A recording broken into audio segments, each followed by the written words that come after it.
मृदा के सामान्य वर्गीकरण के पश्चात आज हम बात करेंगे नवीन वृहद मृदा वर्गीकरण के बारे में।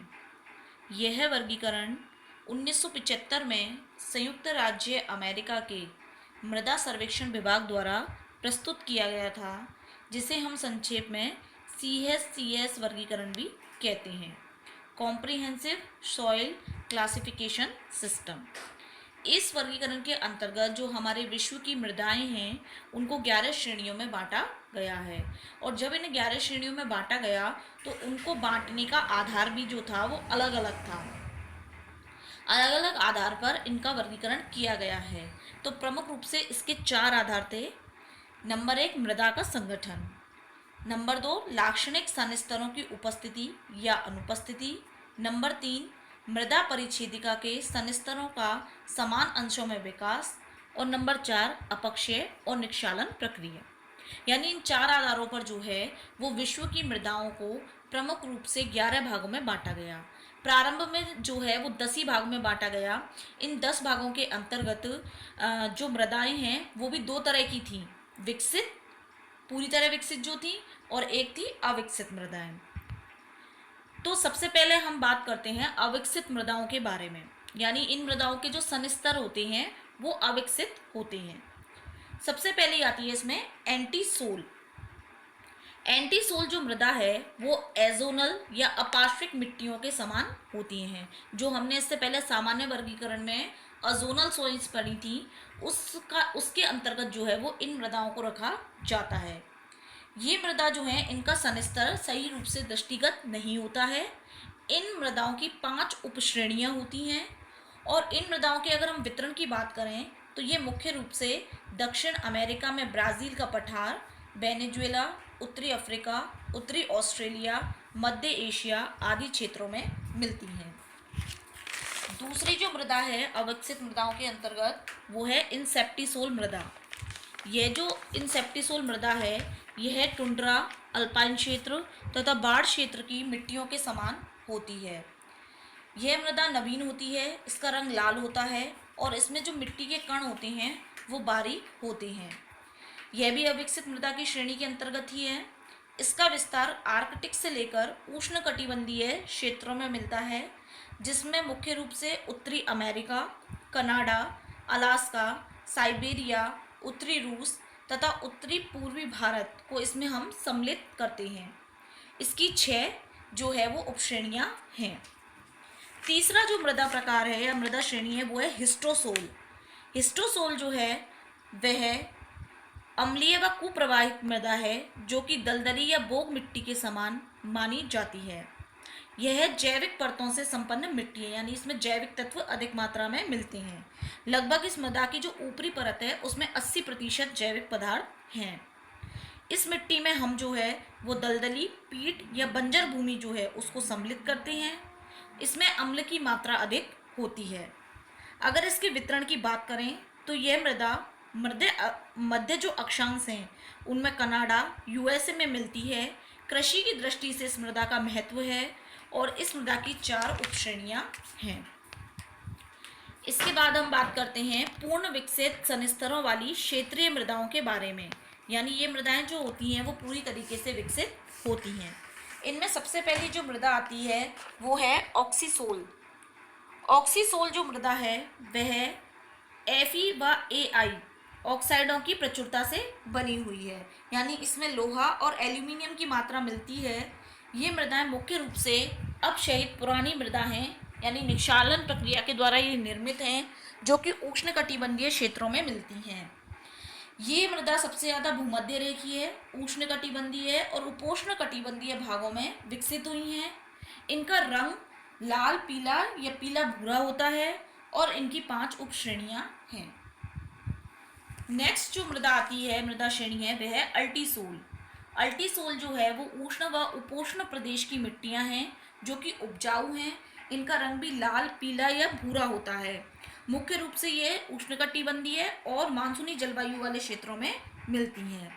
इनका निर्माण उन क्षेत्रों में होता है जहाँ वनों का आवरण ज़्यादा होता है। अगर हम इनके वितरण की बात कहें तो ये मृदाएं USA, दक्षिणी चीन, बोल्विया, दक्षिणी ब्राज़ील, पश्चिमी तथा मध्य अफ्रीका, भारत, म्यांमार, पूर्वी द्वीप समूह तथा उत्तरी ऑस्ट्रेलिया में पाई जाती हैं। इन मृदाओं की जो उपश्रेणियां हैं वो हैं 5। इसके बाद में जो अगली मृदा है वह है वर्टिसोल। वर्टिसोल जो है वो रेगोर या रेड जीना मिट्टी के समान होती है। ये ऐसी मृदा है जिसमें वर्षा का पानी जैसे ही पड़ता है तो ये मृदा कैसी होती है, गीली होकर के चिपचिपी, और सूखने पर ये जो है वो कड़ी हो जाती है। यानी इस मृदा में अपने आप जुताई होने की प्रक्रिया जो है वो विकसित होती है। इस मृदा के गठन में 35% मात्रा जो होती है वो मृतिका की होती है। ये मुख्य रूप से ऑस्ट्रेलिया, सूडान और भारत में मिलती है। इस मृदा में जो आर्द्रता धारण करने की क्षमता है वो बहुत अच्छी होती है। इसमें इस मृदाओं का प्रयोग हम मुख्य रूप से निर्माण कार्यों के लिए करते हैं। इस मृदा की भी उपश्रेणियां हैं 4। अगली जो मृदा है वह है अल्फी सोल। अल्फी सोल जो मृदा है वो आर्द्र व उपाद्र क्षेत्रों में पाई जाती हैं। इसमें भी लोहा और फेरियम की मात्रा जो है वो अधिकता से मिलती है, एल्यूमिनियम व फेरियम की। निक्षालन के कारण यानी कि निक्षालन प्रक्रिया से निर्मित होती है, इसलिए इसमें AI और Fe की मात्रा पाई जाती है। यह अम्लीय भी होती है। ह्यूमस की कमी के कारण इसकी जो उर्वरक क्षमता है यानी जो उपजाऊपन है वो कम होता है। अगर हम इसके विस्तार की बात करें तो यह मृदा मध्य उत्तरी अमेरिका, यूरोप, मध्य साइबेरिया, उत्तरी चीन, दक्षिणी ऑस्ट्रेलिया, पूर्वी ब्राज़ील, पश्चिमी पूर्वी तथा दक्षिणी अफ्रीका, उत्तरी ऑस्ट्रेलिया, पूर्वी भारत आदि क्षेत्रों में मिलती है। इसकी भी उपश्रेणियां हैं 5। अगली जो हमारी मृदा है वो है स्पेडोसोल। स्पेडोसोल मिट्टी जो है वो पॉडजोल मिट्टी के समान है। टेंगा क्षेत्रों में मिलने वाली यह मिट्टी जो है वो अत्यधिक अम्लीय होती है। ये मुख्य रूप से उत्तरी गोलार्ध के उत्तरी भाग जो टेंगा प्रदेश है उनमें मिलती है। इसकी जल धारण क्षमता बहुत कम होती है, उत्पादकता क्षमता भी कम होती है और इसकी 4 मुख्य उपश्रेणियां होती हैं। अगली जो मृदा है वह है मोलिसोल।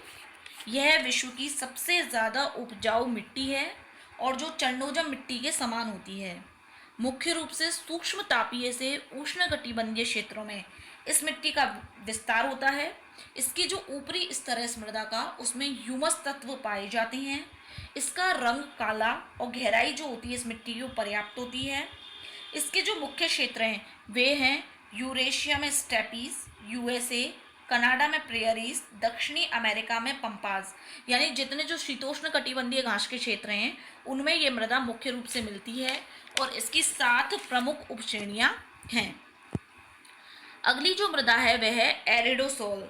एरिडोसोल जो मृदा है वह रेगिस्तानी प्रदेश की मृदा है, यानी मरुस्थलीय क्षेत्रों में इस मृदा का जो है वो मुख्य रूप से विस्तार पाया जाता है।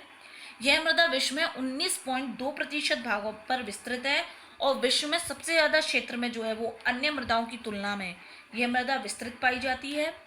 ये मुख्य रूप से लवणीय व क्षारीय मिट्टी है। इसमें सोडियम व कैल्शियम की परत मिलती है और ह्यूमस और जल की कमी पाई जाती है। इसमें झाड़ियाँ और घास उगती हैं क्योंकि इसमें जीवांश कम होते हैं। ये सभी हमारे जो विश्व के ज़्यादातर मरुस्थल हैं जैसे कि सारा मरुस्थल, गोबी मरुस्थल, थारका मरुस्थल उसमें विस्तृत मिलती है और इस मृदा की 2 उपश्रेणियाँ हैं। तो इस तरीके से जब ये वर्गीकरण 1975 में दिया गया तो इसमें प्रमुख रूप से 10 मृदा श्रेणी जो है वो सम्मिलित थी, लेकिन एक अन्य 11वीं मृदा श्रेणी को जो है वो इसके अंतर्गत सन 1990 में शामिल किया गया जिसे हम बोलते हैं एंडीसोल। ये जो एंडीसोल मृदा है वो ज्वालामुखी राख के द्वारा निर्मित होती है। ज्वालामुखी तत्व इसमें मुख्य रूप से मिलते हैं। इस मृदा का विस्तार उन क्षेत्रों में मिलता है जहाँ ज्वालामुखी का विस्तार अधिक है। तो जो परिप्रशांत क्षेत्र है उस परिप्रशांत क्षेत्र पर, महासागरीय क्षेत्र पर ज्वालामुखी क्षेत्र जो है वो सबसे अधिक हैं, जो कि अग्निव्रत या अग्नि मेखला के नाम से जाना जाता है। इस मृदा का विस्तार उन्हीं क्षेत्रों में अधिक मिलता है। यह मिट्टी जो है इसमें पर्याप्त जीवांश की मात्रा है, इसकी जल धारण क्षमता अच्छी है और ये मृदा उपजाऊ भी है। तो मुख्य रूप से ये हवाई द्वीप पर मिलती है। तो इस तरीके से हमारे विश्व की जो मृदा हैं उनका सामान्य वर्गीकरण भी किया गया है, जिसमें उसके 3 प्रकार हैं, और उसका एक नवीन वर्गीकरण भी दिया गया है जिसमें प्रमुख 11 श्रेणियां जो हैं वो सम्मिलित की गई हैं। इन 11 श्रेणियों के अंतर्गत ही अन्य मृदाएं, जैसे हम बात करते हैं काली मिट्टी, जलोढ़ मिट्टी, तो इन सभी मिट्टियों के प्रकारों को इन मृदाओं की श्रेणियों के अंतर्गत ही सम्मिलित किया गया है।